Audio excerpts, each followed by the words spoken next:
مومنو، میں تم کو ایسی تجارت بتاؤں جو تمہیں عذاب علیم سے نجات دے؟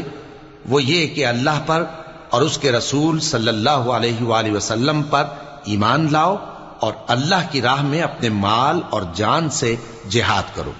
اگر سمجھو تو یہ تمہارے حق میں بہتر ہے۔ وہ تمہارے گناہ بخش دے گا اور تم کو جنت کے باغوں میں جن کے نیچے نہریں بہ رہی ہیں اور پاکیزہ مکانات میں جو ہمیشہ کی بہشت میں ہیں داخل کرے گا۔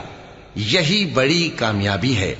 اور ایک اور چیز جس کو تم بہت چاہتے ہو، یعنی تمہیں اللہ کی طرف سے غلبہ نصیب ہوگا اور فتح عنقریب ہوگی، اور مومنوں کو اس کی خوشخبری سنا دو۔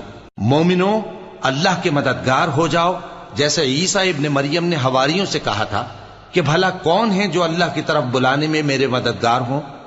حواریوں نے کہا کہ ہم اللہ کے مددگار ہیں۔ سو بنی اسرائیل میں سے ایک گروہ تو ایمان لے آیا،